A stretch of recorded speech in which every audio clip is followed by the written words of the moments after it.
Bueno, ya estamos en comunicación con nuestro próximo entrevistado. Está en línea el abogado Ricardo Manuel Rojas, quien fuera juez en lo criminal en Buenos Aires. Además es escritor y es doctor en Historia Económica. Bienvenido a Citas de Radio nuevamente. Doctor, mi nombre es Elisa Peirano. ¿Cómo le va? ¿Qué tal? Con gusto estar con ustedes. Bueno, habíamos quedado comprometidos, doctor, para conversar sobre el Foro de San Pablo y el Grupo de Puebla. Sí. Y le voy a pedir que nos ayude a poder comunicar de una manera sencilla algo que parece complejo cuando uno se aproxima a él, pero en realidad no es tan complejo si alguien lo puede explicar bien. Así que apelamos a su conocimiento justamente para que nos explique en lenguaje llano qué significa el Foro de San Pablo y por qué es importante para nosotros. Bueno, justamente en estos días se cumplen 30 años de la Constitución de San Pablo, por primera vez justamente en San Pablo, en 1990, en julio de 1990, convocado por el Partido de los Trabajadores de Brasil, y un poco la idea era el temor que tenían todos los partidos de izquierda porque se desmoronaba la Unión Soviética. Uh-huh. ¿No? La Unión Soviética había mantenido durante mucho tiempo a todos los partidos comunistas, partidos de izquierda en América Latina, incluso a grupos terroristas. Y bueno, al caerse la Unión Soviética, la idea era cómo nos vamos a financiar de aquí hacia el futuro, qué es lo que vamos a hacer.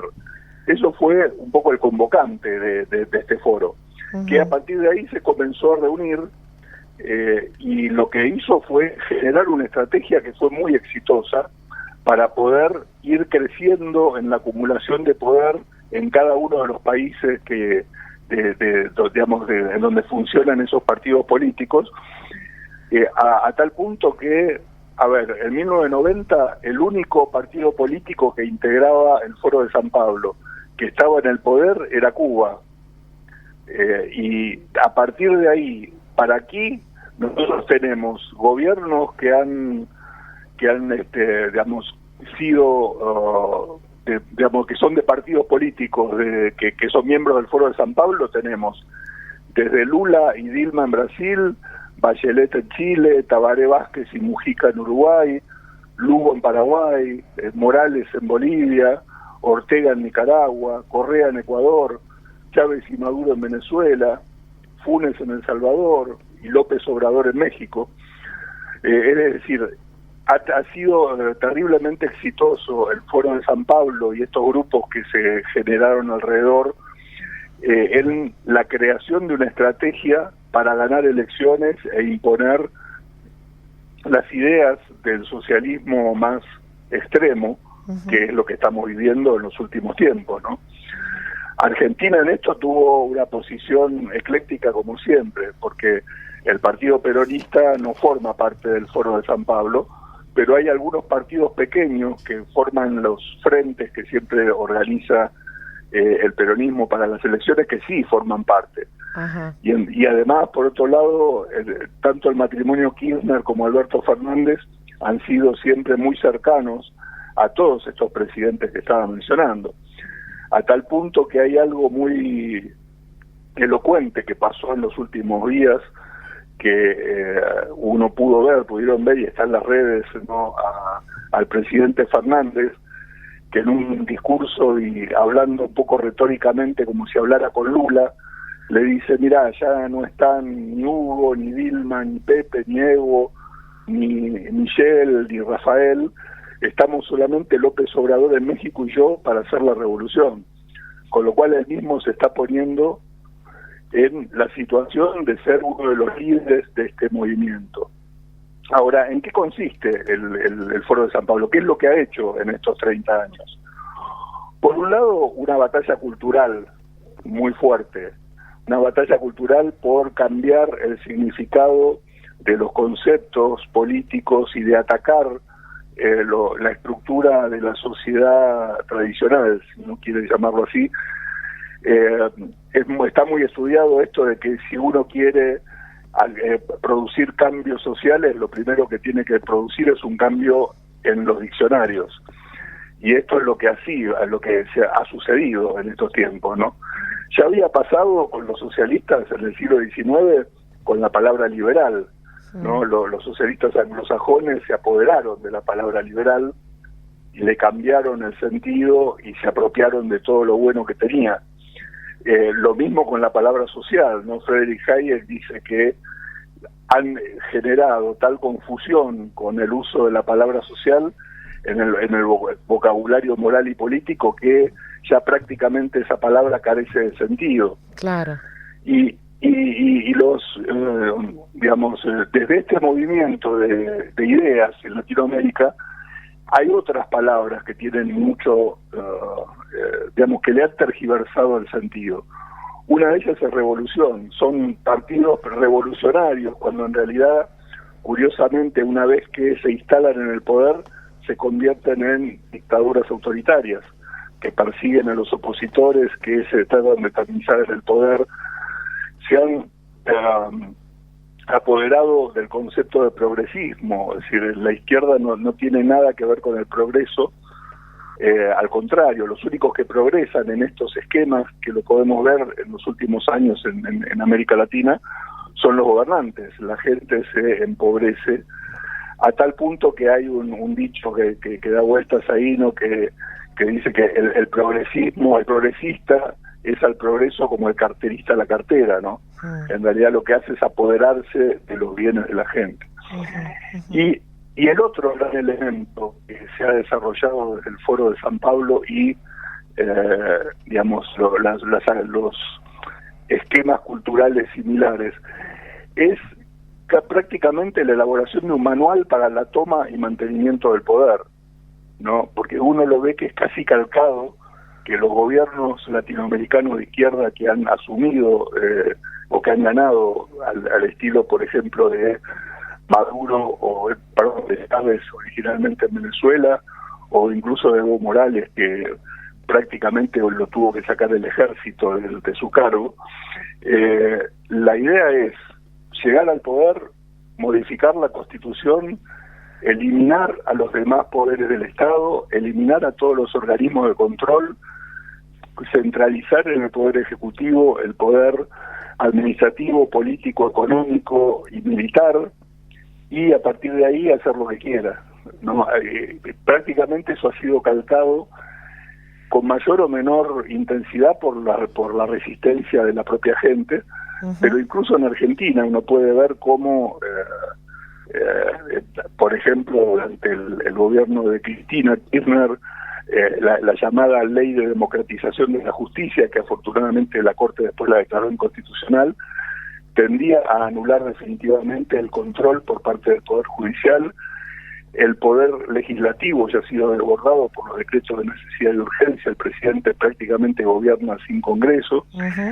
Y la idea es ir anulando todas las resistencias para terminar teniendo todo el poder en sí mismo. Y una vez que tiene todo el poder, sacarlo de ese poder se hace realmente difícil. Claro. Entonces, básicamente ese es el esquema que hemos vivido en estos 30 años. Claro, ahora lo que es increíble, doctor, es que habiendo, digamos, porque esto no es un secreto, lo está diciendo usted en un medio público y, digamos, la gente que estudia puede saber cuáles son los pasos, de hecho, se sabe, digamos, el norte al cual se apunta. ¿Cómo puede ser que todo esto sea hecho en democracia, sea hecho con supuestamente controlador de poderes, con división de poderes, y que igual se pierdan las instituciones para llegar a esos lugares? Sí, ahí, bueno, otro de los conceptos que hábilmente la izquierda ha tergiversado en los últimos tiempos es el de pueblo, y esto es importante porque en realidad el pueblo, que es en realidad la gente, ha sido, con una visión positivista, convertido en una especie de ser superior, con poderes y personalidad, que está por encima de todo, y los gobernantes encarnan el poder del pueblo, con lo cual tenemos esa situación en la cual los gobernantes anteponen la voluntad del pueblo por sobre las instituciones de la Constitución. Claro. ¿No? Cuando por ejemplo, Evo Morales decía, si la gente me quiere votar, ¿por qué yo me tengo que ir? Porque lo diga la Constitución. Votemos. Lo dice Claro. Maduro cada vez que ve que está por caer, dice, bueno, hagamos una elección. por supuesto que previo a esto esos gobernantes tienen amañados todos los organismos de control de las elecciones y de organización de las elecciones. Pero el punto es que ahí hay un tema filosófico donde la gente ha comprado el argumento de que la voluntad del pueblo está por encima de todo, y desgraciadamente, o sea, están remitiendo a algo que no existe. O sea, el pueblo en ese contexto es algo inexistente. Siempre va a ser una persona o un grupo de personas las que ejercen el poder. Claro. Y entonces, realmente utilizado por los gobernantes que justamente siguen este manual, yo creo, o yo diría, este manual del perfecto dictador latinoamericano, por ponerle un nombre, y ha sido muy exitoso, ¿no? Uno ve, como decíamos hace un rato, la cantidad de gobiernos, más de la mitad de América Latina ha estado gobernada por gente que ha salido de partidos que están en el Foro de Sao Paulo. Uh-huh, uh-huh.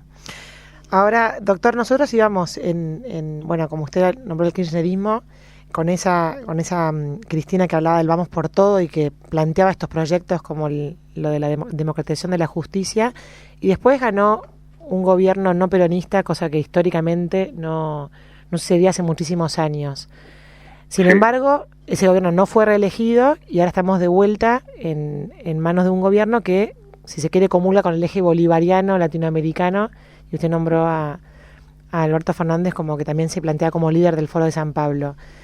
No fue suficiente el cambio de rumbo que planteó el gobierno de Macri, no vio esto el gobierno de Macri. ¿Cómo lo interpreta usted? Porque Argentina tiene una sociedad más compleja que la venezolana, y se habla mucho de Venezuela todavía cuando se analizan las acciones que este gobierno a veces toma en contra del sector privado o de empresas, o mismo ahora con todo este tema del nuevo cambio del dólar para beneficiando a unos y perjudicando a otros. ¿Cómo lo interpreta? A ver, yo creo que lo que pasó con Macri es una cuestión compleja. Hay parte de culpa que tiene Macri por un gobierno que no fue bueno, por lo menos en materia económica tomó decisiones que no fueron buenas, y por un peronismo en la oposición que lo mejor que sabe hacer es demoler al que tiene enfrente, ¿no? Es decir, el peronismo históricamente ha sido un partido que puede construir poder y destruir al poder que tiene enfrente. Es decir, Macri casi por casualidad fue el único presidente desde Alvear que pudo terminar la elección no siendo peronista. Y en los últimos tiempos de Macri los ataques eran tan duros que había mucha gente que no quería que terminara su gobierno. Entonces yo creo que hay dos cosas. Macri no hizo un buen gobierno, por lo menos desde el punto de vista económico, y eso fue aprovechado muy bien por el peronismo, que es una máquina de demoler oposición. Y además, parte del discurso del Foro de San Pablo es buscar al enemigo a quien echarle la culpa, ¿no? Porque uno ve, Cuba está al borde de la destrucción. Era un país que cuando Fidel Castro hizo la revolución era el cuarto país en ingreso per cápita en América Latina. Hoy está absolutamente destruido, más allá de la falta de libertades, económicamente está destruido.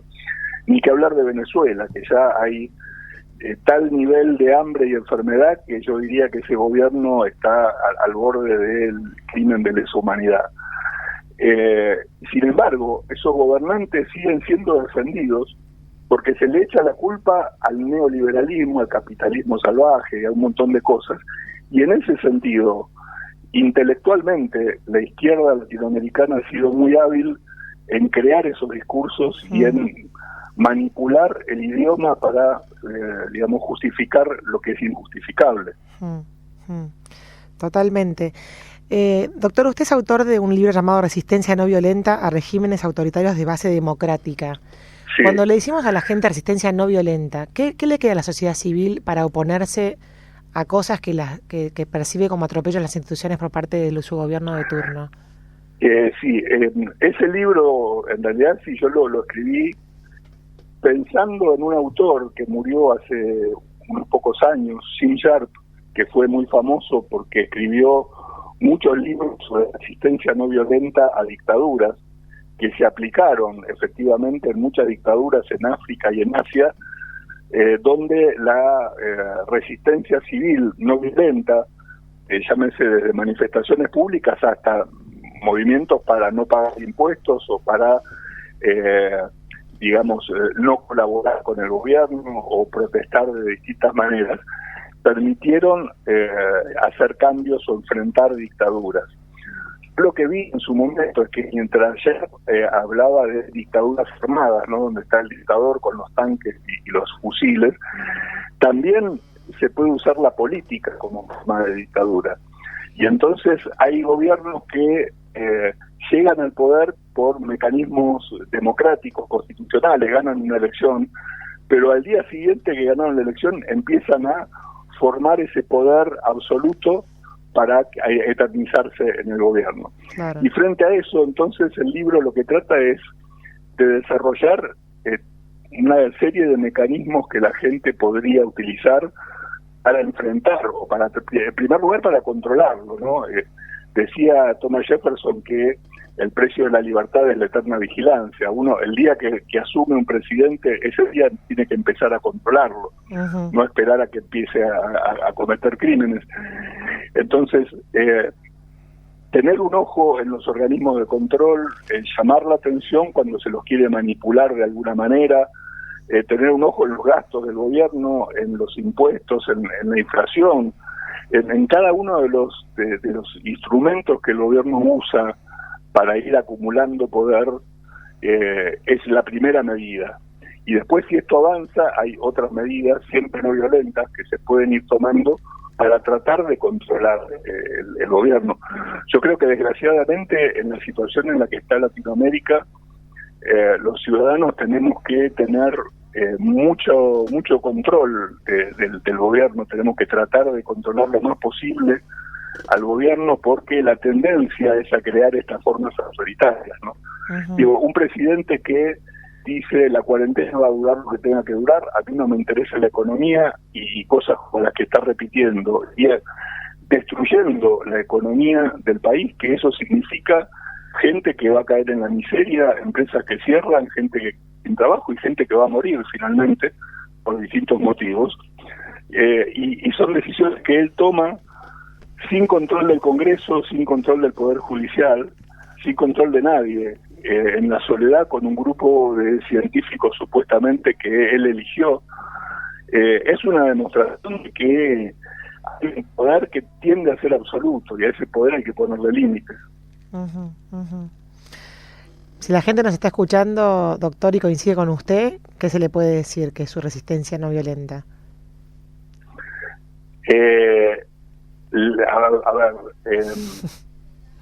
Para eso, bueno, habría que participar del banderazo. Claro, es que en realidad una de las cosas que justamente Sharp explicaba en sus libros, que curiosamente Jim Sharp era declarado persona no grata por el gobierno argentino en la época de Cristina y por el gobierno de Chávez. Chávez decía que Sharp era un agente de la CIA cuando era un señor que tenía 90 años de edad, se estaba muriendo. A mí la Universidad de Tucumán, la Universidad Nacional, me impidió presentar ese libro el mismo día que se iba a presentar, y me lo impidió presentar diciendo que iban las ideas del libro a favor de las dictaduras. Y el punto es que ya decía que lo fundamental en esto es tener una estrategia, varias estrategias, y desarrollarlas en forma coordinada, ¿no? Siempre él ponía el ejemplo de cuando fue lo de Tiananmen en China, ¿no? Que los estudiantes copan la plaza de Tiananmen, y llega un momento que coparon la plaza y tenían el control de la plaza central de Pekín, y no sabía, a partir de ese momento nadie sabía qué hacer. Se quedaron paralizados, vino el ejército y los barrió a todos. El punto es que este tipo de acciones hay que hacerlas de manera coordinada, porque los esfuerzos, está muy bueno que la gente vaya, miles de personas al obelisco o a la casa de gobierno, pero eso solo, descoordinado, puede ser una forma de llamar la atención, pero no va a tener efectos si a eso no se le agregan otro tipo de cuestiones, de medidas, ¿no? Eso es algo que hay que estudiarlo bien. pero yo creo que, digamos, en estos minutos que tenemos, lo único que yo podría decirles es que hay que buscar la forma pacífica de controlar lo más posible al gobierno, porque la tendencia de estos gobiernos es abusar del poder. Y cuando los gobiernos abusan del poder, los que pierden son la gente, porque nuevamente la idea de progresismo es un pueblo totalmente empobrecido y gobernantes multimillonarios. Eso ha sido el progresismo en América Latina. Doctor Rojas, ha sido usted muy claro, le agradecemos mucho por estos minutos en Citas de Radio. Bueno, muchas gracias, gracias y perdón por las pálidas, pero bueno, creo que era el momento de llamar la atención sobre estas cosas, ¿no? No, y desde esta conversación dar la batalla cultural que estamos dando. Muchas gracias. Gracias a ustedes, hasta luego. Adiós. Bueno, y así pasaba el doctor Ricardo Manuel Rojas explicando lo que significa cuando un gobierno llega democráticamente al poder y desde ahí empieza a tratar de acumularlo, y cómo los ciudadanos podemos observarlo e intentar poner nuestro pequeño freno para que esto no suceda.